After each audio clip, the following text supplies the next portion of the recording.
सभी को नमस्कार। आज मैं कुछ ऐसे बातें बता रहा हूँ आपको कुंडली के बारे में, जो आप ये देखें कि आपका लगन या कोई भी ग्रह कहाँ पर स्थित होने से क्या होता है। पहली बात, यदि आपका लग्नाधिपति जो होता है वो बलशाली हो और बृहस्पति जो है उसके केंद्र में है, तो आप सब प्रकार के भोग और सुख का उपभोग करेंगे। आपके लिए सब कुछ उपलब्ध होगा।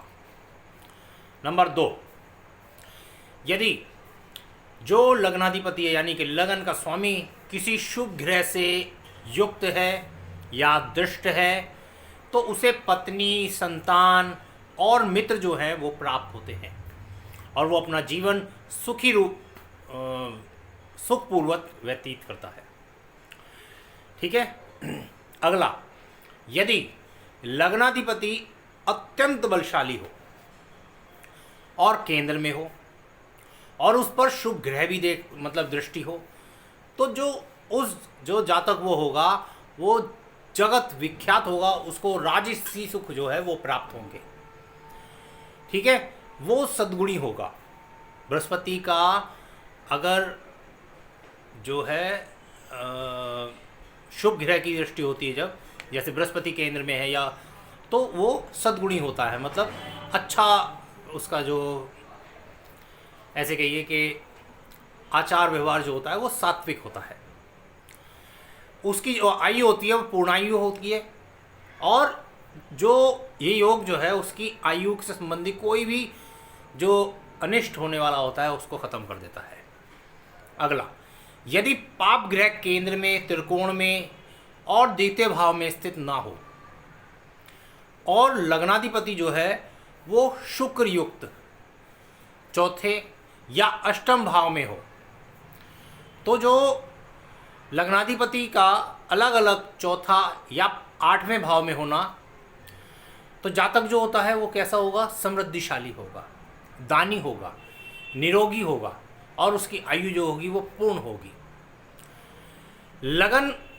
लग्नाधिपति, लगन के स्वामी और शुक्र का जो अंतर्दशाएं आएंगी वो उसके लिए अत्यंत महत्वपूर्ण, लाभदायक और सुखद होंगी।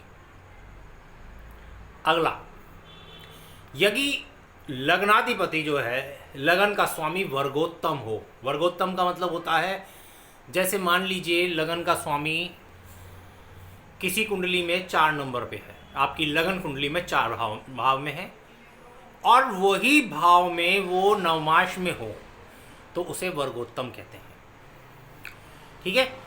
यदि लग्नाधिपति वर्गोत्तम है या उच्च के नवमाश में है या अपने नवमाश में है और शुभ ग्रह से युक्त है या उससे दृष्ट है, तो जातक जो है राजा के समान और मतलब हर चीज का सुख भोगेगा। अगली बात, अगला सुनिए, यदि लग्नाधिपति 12वें भाव में हो, द्वादश भाव में हो, अपनी नीच या शत्रु राशि में हो या दुर्बल हो, तो जातक को अपना जीवन अपने जन्म स्थान से दूर व्यतीत करना पड़ता है। लोग सोचते हैं ना कि मैं विदेश चला गया तो बहुत अच्छी बात है। कुंडली के अंदर ऐसे योग होते हैं जिसके आप विदेश जाते हैं, अपने घर से दूर जाते हैं। अगली बात, यदि लग्नाधिपति अपनी उच्च राशि में, मूल त्रिकोण राशि में या सौ राशि में या मित्र राशि में हो, तो लगन से केंद्र, त्रिकोण या सेकंड हाउस, द्वितीय भाव में हो, तो जातक का जीवन अपने जन्म स्थान में ही व्यतीत होता है।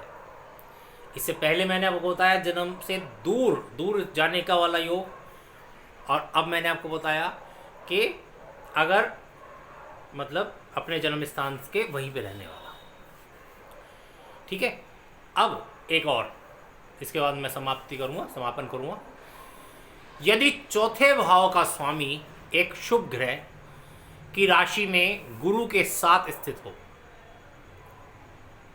और लग्नाधिपति जो हो वो अपनी उच्च राशि में हो, मूल त्रिकोण राशि में हो या सौ राशि में हो या मित्र राशि में हो, तो जातक का जीवन एक पवित्र यानी कि तीर्थ स्थान में व्यतीत होता। तो ये कुछ मैंने आपको योग बताए हैं। लगन ताकतवर हो तो क्या होता है। आज की वीडियो में इतना ही। वीडियो अच्छी लगी तो लाइक कीजिएगा, शेयर कीजिए अपने दोस्तों में, साथ ही साथ चैनल पर नए हो तो सब्सक्राइब जरूर कर दीजिएगा। जय राम जी की।